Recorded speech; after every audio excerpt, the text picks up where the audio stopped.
6 years of marriage, 6 years of building a life together, and it all fell apart in a single evening. My wife, Linda, wasn't just my partner.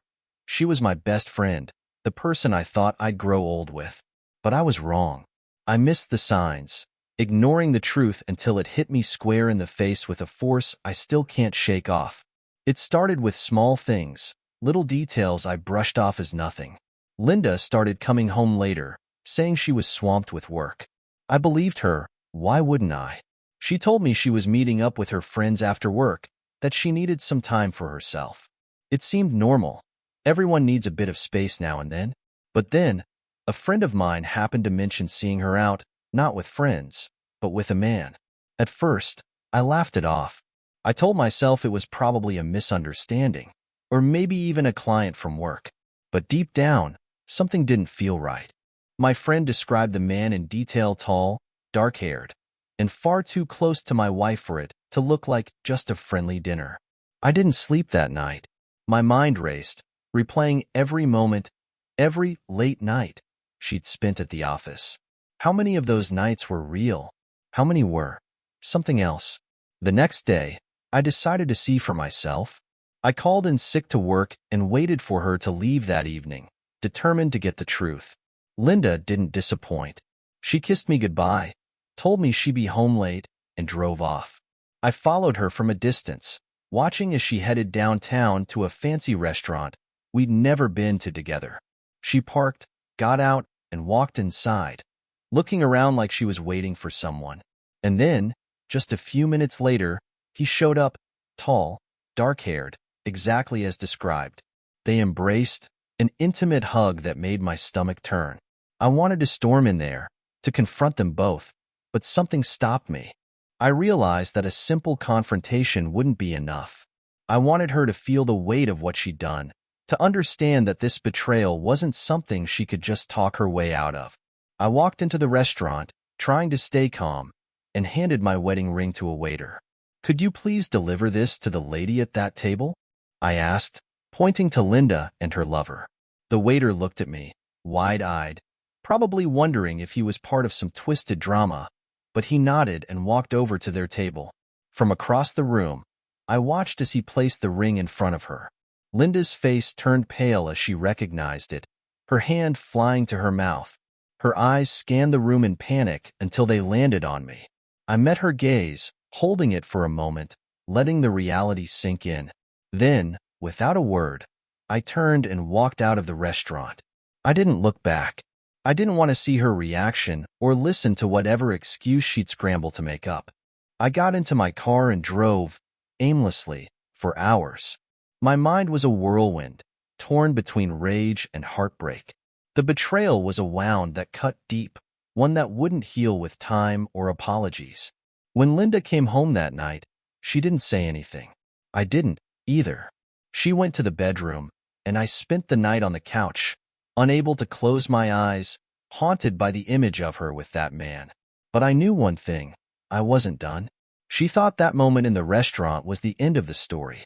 Little did she know, it was only the beginning. I had plans, and this was just the first step. She would understand the consequences of her choices, and I'd make sure she'd never forget the price of betrayal. The morning after, the silence between us was deafening.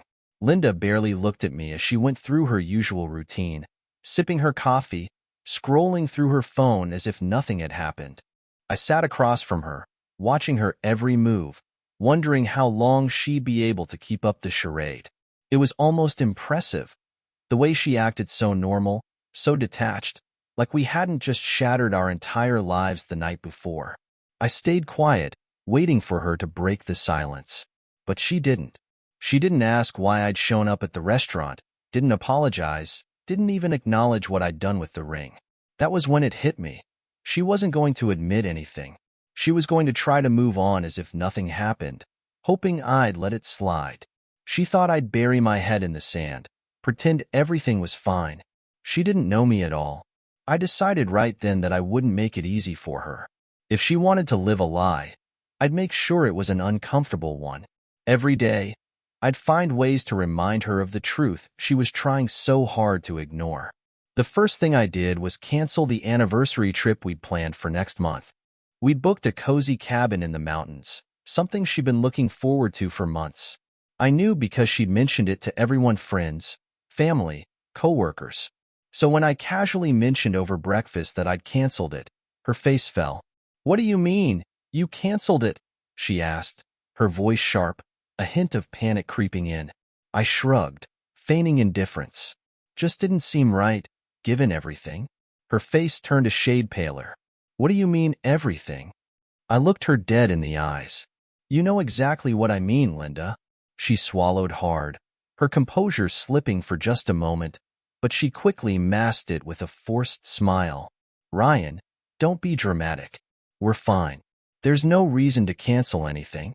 "Maybe you're fine," I replied coldly, "but I don't think I can keep pretending everything's perfect." She stared at me, as if searching for some clue, some hint that I might be bluffing. But I held her gaze, letting her see the conviction in my eyes. I wanted her to understand that this wasn't going to be brushed under the rug. This was real, and it wasn't going away. She didn't argue further. Instead, she quietly stood up, took her coffee, and left the room. For the first time, I saw a crack in her confidence, a sign that maybe, just maybe, she was starting to understand the gravity of her actions. But I wasn't done. Over the next few days, I started subtly dismantling the life we'd built together. I took down the pictures of us from the walls, the ones that showcased our happiest memories. I cleared out my clothes from our shared closet, moving them into the guest room. I began sleeping in there, too, making it clear that I wasn't interested in playing house anymore. Linda noticed, of course. She watched me like a hawk, probably wondering if I'd reached my breaking point, or if I was building up to something bigger. She never said a word, though, and neither did I. The silence between us grew thicker, more hostile with each passing day. But the real blow came when I brought up finances. One evening, as we were both sitting in the living room, I cleared my throat. "We need to talk about the bills," I said, breaking the tense quiet that had settled between us. She looked up, surprised. "What about them?" "Well, since you seem to have enough money for expensive dinners and wine at fancy restaurants, I figured you could handle the mortgage for a while," I said, my tone sharp, cutting. Her eyes widened, a flash of anger mixed with panic. "What are you talking about? We've always split the bills, Ryan. Why would that change now?" I leaned back, crossing my arms. "Maybe because I don't see why I should be paying to support a woman who's been entertaining herself elsewhere." Her face flushed, and I could see she was struggling to keep her composure. She opened her mouth to argue, but then closed it, realizing she didn't have a leg to stand on. After a tense moment, she nodded, her lips pressed into a thin line. "Fine," she muttered, barely holding back her anger. "If that's what you want, I'll cover the mortgage." It was a small victory, but it felt satisfying. I wanted her to feel the weight of her choices, to understand that every action has consequences. She wanted to play her games, to live her double life? Fine, but she'd pay the price for it, bit by bit. That night, I lay in the guest room, unable to sleep, replaying everything in my mind. I knew that these small acts wouldn't erase the pain she'd caused me, wouldn't heal the wound of betrayal, but they were a start. They were my way of regaining control, of reminding her that I wasn't the fool she thought I was. And as I stared at the ceiling, a new idea began to form in my mind. If she thought this was the end, she was sorely mistaken. I had plans that would show her just how deep the hurt went. Over the next few days, I could feel the tension thickening between us. Linda was on edge, her usual calm and composed self slipping away bit by bit. She knew I was aware, but she had no idea what was coming. Every time she looked at me, there was a flash of fear, a hint of guilt in her eyes. But she never broke the silence, never attempted to apologize or explain. It was like she was waiting for me to explode, hoping I'd let out my anger so she could rationalize what she'd done as a mistake on both our parts. But I wasn't about to give her that satisfaction. I decided to take things a step further. One evening, I asked her to sit down at the kitchen table, keeping my expression calm and neutral. She glanced at me warily, clearly expecting another attack. I slid a piece of paper across the table towards her. "What's this?" she asked, her voice uneasy. "It's a separation agreement," I replied, watching her reaction carefully. "Just temporary. I think we need some time apart." Her face went pale, and her hands started to tremble. "Ryan, this is crazy. We're just having a rough patch. Couples go through things like this all the time. You're overreacting." "Overreacting?" I let out a cold laugh. "You've been lying to me, sneaking around behind my back with some guy, and I'm the one overreacting?" She swallowed, unable to meet my eyes. It wasn't like that." "Oh? Then explain it to me, Linda. Explain how meeting some stranger in secret, hugging him like he's the love of your life, isn't like that." She opened her mouth to respond, but no words came out. She looked like she'd been cornered, like she had nowhere left to run. After a moment, she sighed, the weight of her guilt finally crashing down on her. "Fine," she whispered. I got carried away. It was just a stupid mistake, okay? It didn't mean anything." I leaned back, crossing my arms. "Didn't mean anything? You know, that's the funny thing. You were happy, Linda. I saw you smiling, laughing, looking like you'd found something you were missing. And it didn't mean anything?" She looked away, tears starting to form in her eyes. But I wasn't about to let her use tears to get out of this. I'd seen that trick too many times before, and this time, I wasn't buying it. "You want to know what I think?" I continued, my voice steady and cold. "I think you enjoyed it. I think you wanted to feel alive, to have something exciting that you couldn't find with me. And you thought I'd never find out?" She wiped her eyes, her voice shaking. "Ryan, please. We can fix this. I made a mistake, but we can work through it." "No," I said firmly. "You made a mistake, and you have to live with it. I'm done covering up for you. I'm done pretending everything is okay." I slid the separation agreement closer to her. "Sign it. We'll take a break. See if this marriage is even worth saving." Linda looked down at the paper, her fingers hovering over it as she tried to decide what to do. After a long, tense moment, she finally picked up a pen and signed. I could tell she was hoping this would just be temporary, that I'd calm down and we'd go back to the way things were. She had no idea that this was only the beginning. With the separation agreement in hand, I started making arrangements to move out. I found a small apartment not too far from my office, enough to give me space and distance from her. The day I packed my things, she watched from the doorway, her eyes red and puffy. She looked like she wanted to say something, to plead with me to stay, but she kept silent. As I was about to leave, I turned to her one last time. "You know, Linda, maybe this is what you wanted all along. Freedom. No responsibilities, no ties. Just you, doing whatever makes you happy." She shook her head, her voice barely a whisper. "No, Ryan, I never wanted this." "Well," I said, unable to keep the bitterness out of my voice, "maybe you should have thought about that before you chose him over me." With that, I walked out, leaving her standing alone in the house we'd once shared. It felt like a weight had been lifted off my shoulders, like I could finally breathe again. But the anger, the betrayal, it was still there, simmering just beneath the surface. I knew I couldn't just let it go. Over the next few days, I took steps to secure my finances, moving my money into separate accounts that she couldn't touch. I made sure she'd have to rely on her own income now, and if she was really determined to keep up her double life, she'd feel the pinch sooner or later. And then, I decided to give her one last reminder of the consequences of her actions. I called a few mutual friends, telling them about the separation in vague terms. I didn't reveal the infidelity directly, but I hinted enough for them to understand something serious had happened. Word spread quickly, and soon enough, Linda was getting sympathetic messages, some even calling her out for abandoning me. She called me, furious, demanding to know why I'd aired our dirty laundry to our friends. "All I did was tell the truth, Linda," I replied calmly. "If you're ashamed of it, maybe that says more about you than it does about me." She hung up on me, but I knew I'd struck a nerve.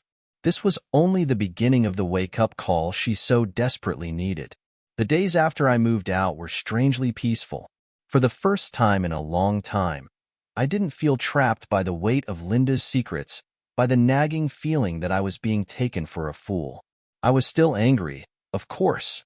The betrayal gnawed at me, especially in the quiet moments when I was alone in that small apartment. But I felt a sense of control that I hadn't had in months. I was no longer a bystander in my own life. I was the one calling the shots now, and Linda would have to deal with that. My silence seemed to be getting to her. At first, she sent a few texts, simple things like, "Can we talk?" or "I miss you." But I ignored them all. I wanted her to feel my absence, to understand that the life she'd taken for granted was slipping away, one unanswered message at a time. Then, one evening, she showed up at my apartment unannounced. I opened the door to find her standing there, looking disheveled and anxious. She'd always been so put together, the kind of woman who never left the house without checking her reflection at least twice. But now, her hair was a mess, her makeup smudged, her eyes red from crying. It was like seeing a stranger. "Ryan," she started, her voice barely above a whisper. "Please, can we talk?" I wanted to slam the door in her face, to tell her to leave and never come back. But something held me back. Maybe it was a twisted curiosity, a need to see how far she'd fallen. So, I stepped aside and let her in, crossing my arms as I watched her fidget in the middle of my living room. She looked around, her eyes lingering on the bare walls, the sparse furniture. It was nothing like our home, just a temporary place, stripped of any warmth or personality, and that seemed to unsettle her even more. "Why are you here, Linda?" I asked, my tone cold and unyielding. She looked down, biting her lip. I miss you. I miss us. I made a mistake, Ryan. A terrible mistake, and I don't know how to fix it." I raised an eyebrow, unimpressed. "You miss me?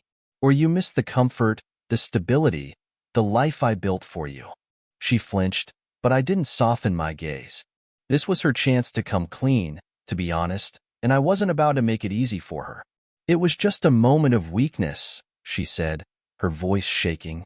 "I felt lost, and he was there, giving me attention, making me feel special.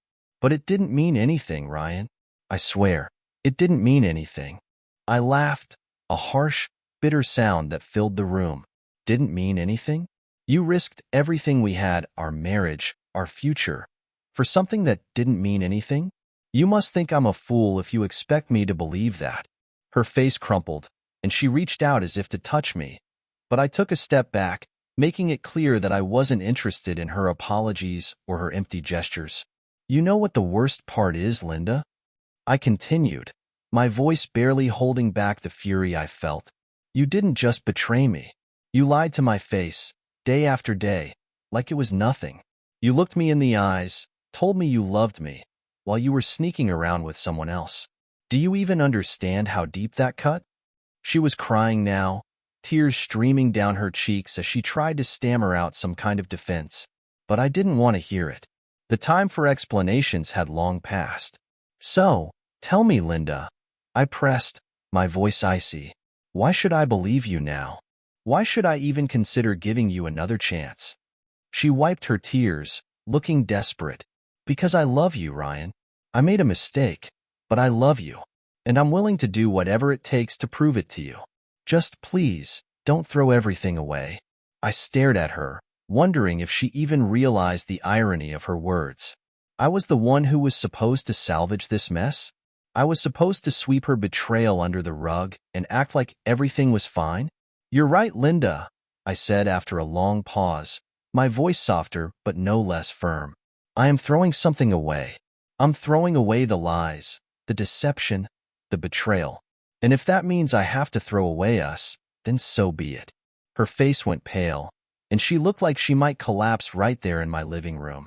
For the first time, she seemed to grasp that I wasn't bluffing, that this wasn't just a rough patch we could smooth over. This was the consequence of her actions, and there was no easy way out.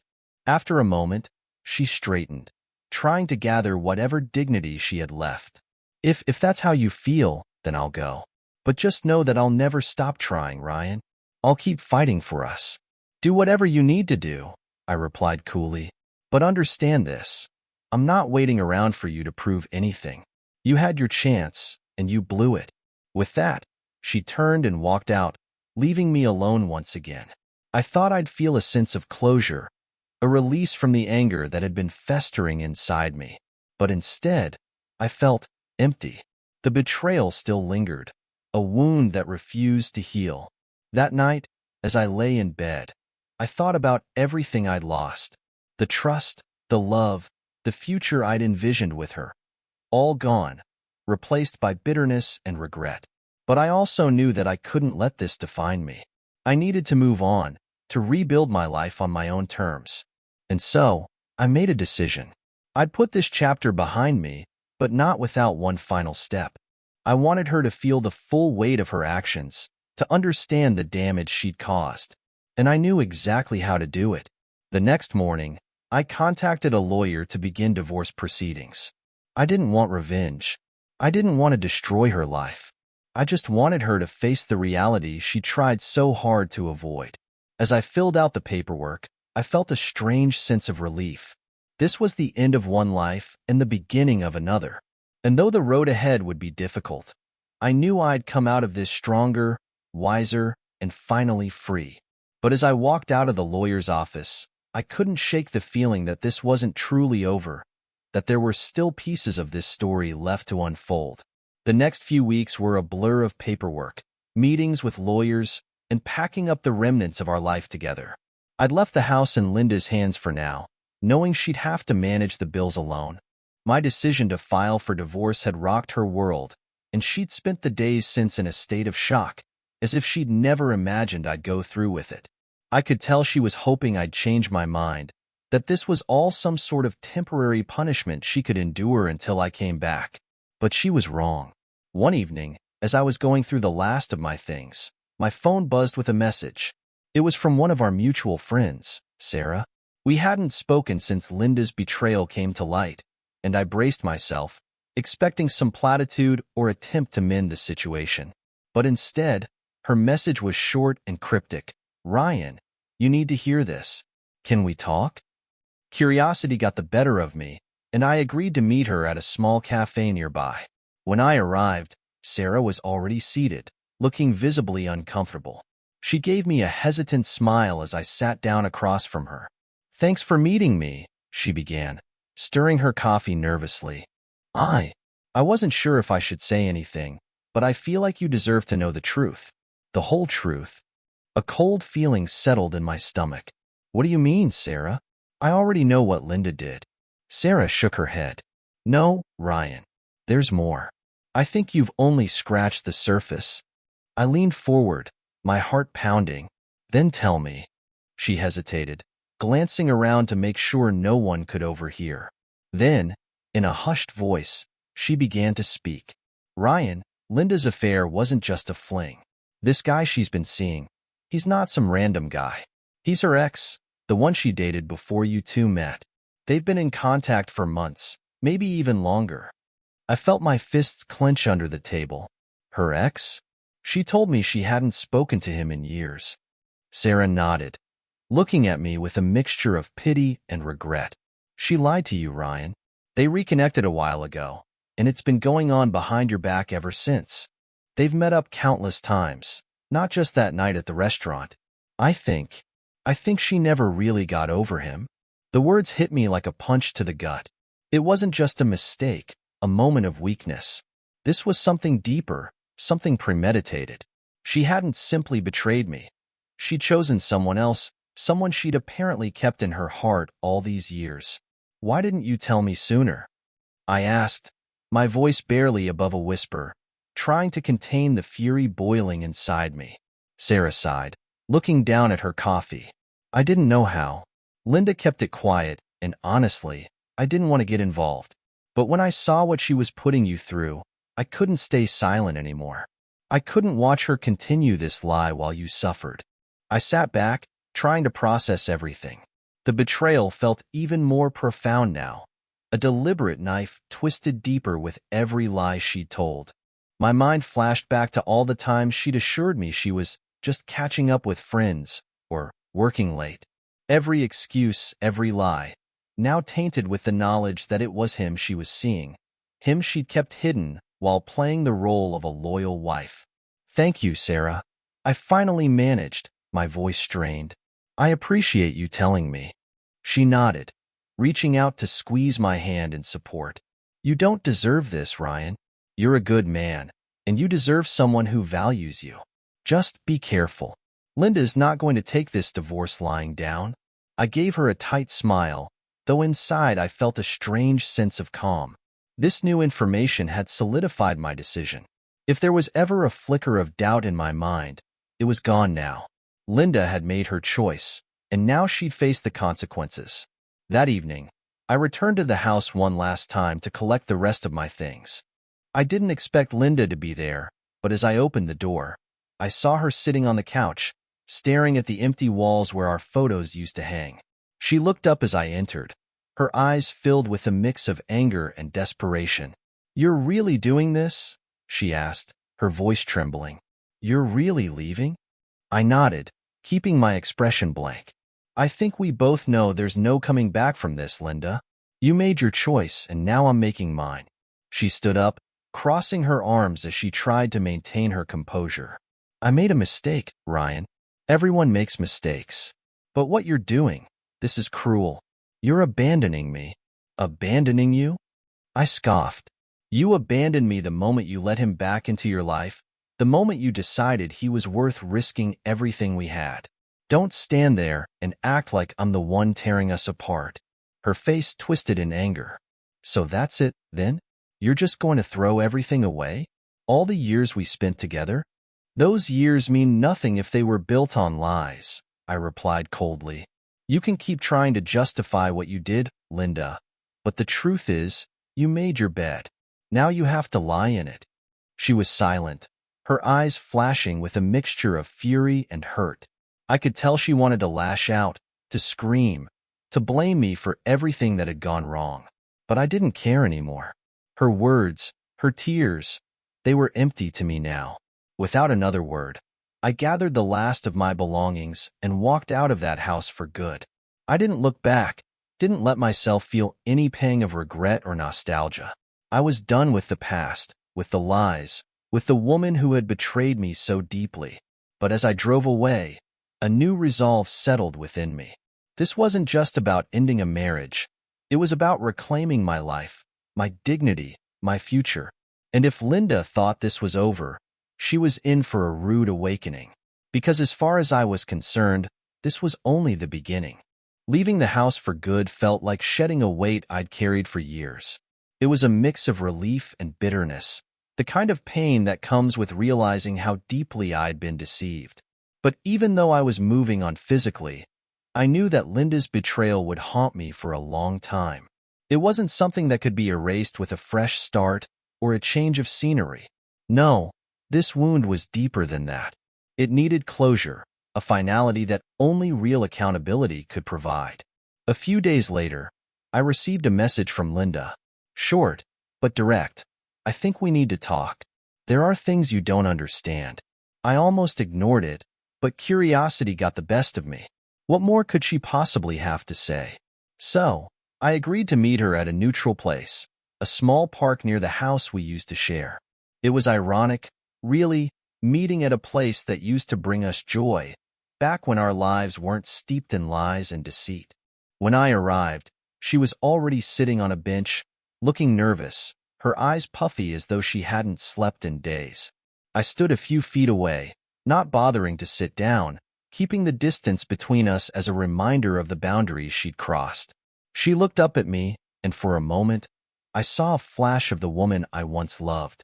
But that image faded as quickly as it came, replaced by the memory of her betrayal. "So?" I asked, my voice flat. "What did you want to talk about?" She took a shaky breath, staring down at her hands. "Ryan, I wanted to explain, to tell you why I did what I did." I raised an eyebrow, unimpressed. "There's nothing you could say that would justify it, Linda. You lied to me. Repeatedly. What's there to explain?" She winced, but pressed on. "I know. I know I hurt you, but you have to understand. I felt trapped. I felt like our marriage had become a routine, that we were just going through the motions. And when he came back into my life, it was like, I don't know, a spark. Something I thought I'd lost. A spark? I repeated, my voice dripping with disdain. You threw away everything we had for a spark? You didn't even give me a chance to fix things. Instead, you went behind my back, lying to my face. She looked away, shame creeping into her expression. I didn't want to hurt you. I thought I could keep it separate, that it didn't have to affect us. I laughed, a bitter sound that echoed through the quiet park. Keep it separate? Are you even listening to yourself, Linda? Do you realize how insane that sounds? Her hands clenched into fists, and I could see the frustration building. She was struggling to keep her composure, and a part of me found satisfaction in watching her squirm. She was used to being in control, to having the upper hand. But now, she was the one on the defensive, and she hated it. Ryan, I know you're angry, she said, her voice barely above a whisper. And you have every right to be. But I'm still your wife. We built a life together. Doesn't that mean anything to you? Don't you dare, I replied coldly. You lost the right to call yourself my wife the moment you chose him over me. Whatever we had, whatever we built, you destroyed it. And now you're here, asking for forgiveness, like that somehow makes it all better. She opened her mouth to argue, but I held up a hand, cutting her off. No, Linda, this isn't something you can just talk your way out of. You've already made your choice, and now you have to live with it. The silence stretched between us, heavy and unyielding. She looked at me, her eyes filled with a mix of regret and defiance. For a moment, I thought she might finally let go of her pride, that she might truly own up to what she'd done. But instead, she took a different approach. Fine, she said, her voice hardening. If that's how you feel, then I won't beg. But don't think you're innocent in all this, Ryan. You were distant, focused on work, barely even paying attention to me. Maybe if you'd shown me a little more care, things wouldn't have gotten to this point. I felt a surge of anger rise within me, but I forced myself to remain calm. So, this is my fault now? Is that what you're saying? She crossed her arms, her chin lifted defiantly. I'm saying it takes two people to make a marriage work. Maybe if you'd been a better husband, I wouldn't have needed to look elsewhere. I stared at her, disbelief coursing through me. Unbelievable. After everything, you still can't take responsibility. You cheated, Linda. You lied. And now you're blaming me? She looked away, refusing to meet my gaze, but I could see the guilt etched across her face. She knew she was grasping at straws, trying to deflect, to salvage some sense of dignity. But it was too late for that. You know what, Linda? I said, my voice cold and final. You're right about one thing. It does take two people to make a marriage work. And I can't make it work with someone who doesn't respect me. So, consider this conversation our closure. I turned to leave, but she grabbed my arm, her voice desperate. Ryan, please. Don't do this. I know I messed up, but we can fix this. We can go to therapy. We can. I shook her hand off, stepping back. There's no we anymore, Linda. You killed that the moment you chose him over me. Now let me go. With those final words, I walked away, ignoring the sound of her pleading behind me. I didn't look back, didn't let her see the raw pain that simmered beneath my anger. This was the end, and I wasn't going to let her drag me down any longer. As I drove away, my mind was surprisingly clear. There was no doubt, no lingering sense of attachment, only the certainty that I was finally free from the web of lies she'd woven.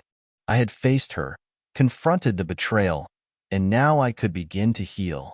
But as I pulled into my new apartment's parking lot, a thought struck me. Linda might try to twist the narrative, to paint herself as the victim to our friends, to make me the villain in her story. And I couldn't allow that. The next day, I made a few calls. I reached out to our close friends, the ones who'd been there for us throughout our marriage. I told them my side of the story, the whole truth. I didn't embellish or dramatize. I simply laid out the facts. I wanted them to understand that this wasn't some mutual decision or a rough patch we were working through. This was betrayal, plain and simple. To my surprise, they were overwhelmingly supportive. Some of them had suspected something was wrong, but they hadn't wanted to interfere. Others were shocked, expressing disbelief that Linda, of all people, could do something so calculated, so heartless. Their sympathy didn't erase the pain, but it helped, knowing that I wasn't alone, that others could see her for who she truly was. A few days later, Linda texted me, furious. She accused me of turning people against her, of ruining her reputation. I didn't bother responding. She'd already done a fine job of that herself. As the days turned into weeks, I felt a weight lifting from my shoulders. The pain was still there, a dull ache that reminded me of what I'd lost, but I was beginning to see a future without her. A future where I could rebuild, where I could find happiness on my own terms. And as I looked out at the city skyline from my apartment window, I realized that I wasn't just surviving. I was healing. Slowly, steadily, and with each passing day, I was reclaiming the life she had tried to steal from me. Linda may have thought she could break me, but in the end, she only made me stronger. The weeks after cutting Linda out of my life entirely brought a strange sense of clarity and calm. It felt like waking up after a long, exhausting nightmare. But I knew that fully moving on would take time, and I was ready to put in the effort to rebuild myself, step by step. I threw myself into work, started going to the gym again, and even picked up an old hobby of mine, playing the guitar. I hadn't touched it in years, but there was something therapeutic about getting lost in music, about creating something beautiful out of chaos. However, I soon realized that leaving Linda wasn't the end of the story. She was still reaching out, unable to accept that I'd walked away, that I was truly done. She left voicemail after voicemail, each one filled with a new level of desperation. Sometimes she begged, other times she lashed out, accusing me of destroying everything. I ignored each one, refusing to give her the satisfaction of a response. I'd already given her too much of my life, my trust. She wasn't getting another second of my attention. But then, one day, I received a call from an unexpected number. At first, I was tempted to ignore it, assuming it was just another one of her tricks. But something made me pick up, and the voice on the other end stunned me. "Hi, Ryan. It's Mark, Linda's brother." I hadn't heard from Mark in years. He and Linda were close, and he'd always been supportive of our marriage. We'd shared good times, holidays, and family gatherings. But since the separation, I'd assumed he'd sided with her, that he wouldn't want anything to do with me. Apparently, I was wrong. "Hey, Mark," I replied, unsure where this was going. "What's up?" There was a pause on the other end, and then he sighed. "Look, man, I don't want to intrude, but Linda's a mess. She told me about everything, and, well, she's not exactly telling it straight. I wanted to hear your side." I took a deep breath, wondering how much he really wanted to know. But I was done hiding the truth, done pretending that what happened could somehow be smoothed over. So, I told him everything. The affair, the lies, the confrontation at the restaurant. I didn't leave out a single detail. I wanted him to understand exactly who his sister had become, how deeply she'd betrayed me. By the end of it, Mark was silent, his voice thick with emotion when he finally spoke. "Ryan, I had no idea. She made it sound like it was just a misunderstanding, like you were the one who overreacted. But hearing it from you, man, I don't even know what to say." "You don't have to say anything, Mark," I replied, my tone weary. "I didn't tell you to get sympathy. I just thought you should know the truth." He sighed again. "Thank you for being honest. I'm sorry for what she put you through. You didn't deserve any of this." I thanked him, feeling an odd sense of relief. I hadn't expected this call, but it felt like another piece of closure, another small step toward reclaiming my life. Mark didn't owe me anything, but knowing he understood, that he saw the truth, made me feel less isolated. But it wasn't over. A few days later, I got another unexpected message, this time from Linda herself. It was a single line. but it hit me harder than any of her previous pleas. "Ryan, I need to talk to you. It's about the house." I felt a surge of anger just reading it. Of course, now that I'd moved on, she was thinking about practicalities, about what she might lose in the divorce. But I knew I'd have to face her eventually, if only to finalize everything. I couldn't ignore her forever. So, reluctantly, I agreed to meet her. This time, I chose a public place, a quiet coffee shop in town where there'd be plenty of people around. I wanted to avoid any potential drama, and I had no intention of letting her manipulate the conversation. She arrived looking worn and defeated. Gone was the confident, collected woman I'd once known, replaced by someone who seemed broken, lost. Part of me felt a twinge of pity, but I quickly reminded myself of the lies, the betrayal. I couldn't allow myself to get drawn back in. "Thank you for meeting me," she said, her voice low as she took a seat across from me. I nodded, keeping my expression neutral. "Let's get to the point. What's this about the house?" She hesitated, fidgeting with her hands, before finally speaking. "I want to keep it, Ryan. I know I don't have a right to ask, but it's our home. It's all I have left." I stared at her, incredulous. "You think you deserve to keep the house after everything you did? After you threw away everything we built?" She looked down, her face filled with shame. I know. I don't deserve it, but I have nowhere else to go. I can't afford a new place on my own. I thought maybe we could work something out." I took a deep breath, struggling to keep my anger in check. Part of me wanted to laugh at the audacity of her request, but another part of me just felt tired. Tired of the drama, tired of the bitterness. I didn't want to spend my life clinging to a place filled with memories of betrayal. "You can keep the house," I said finally, my voice calm but firm, "but there are conditions." She looked up, surprised, a flicker of hope in her eyes. "Anything. Just name it." "First, you're paying the mortgage on your own. I'm not going to support you while you live in the house we built together. And second," I leaned forward, my gaze intense, "you sign a statement that says you won't contest any of the assets I've moved. My accounts, my investments, they're mine, and you have no claim to them." She nodded quickly, relief flooding her face. "Of course. I wouldn't ask for anything more. Thank you, Ryan." "Really?" I watched her, studying the sincerity in her expression. For a moment, I wondered if she'd finally accepted the consequences of her actions, if maybe, just maybe, this was her way of taking responsibility. But I knew better than to trust her completely. People don't change overnight, and Linda had proven herself more than capable of deceit. With the terms agreed upon, we signed the paperwork a few days later, finalizing the division of assets. She got the house, but everything else remained mine. It felt like a small price to pay to be rid of her, to have the last piece of her life cut away from mine. As I walked out of the lawyer's office for the last time, I felt a weight lift from my shoulders. It was done. Truly, finally done. Over the next few weeks, I threw myself into building a new life. I met up with friends, reconnected with family, started exploring parts of myself I'd neglected during my marriage. I was rediscovering who I was outside of Linda, outside of the betrayal and bitterness. It wasn't easy, but each day felt like a step forward. Then, one evening, as I was relaxing at home, my phone buzzed with a message. I picked it up, expecting it to be a friend or maybe a family member checking in. But when I saw the sender's name, my stomach dropped. It was from Linda. I read the message, my heart sinking despite everything.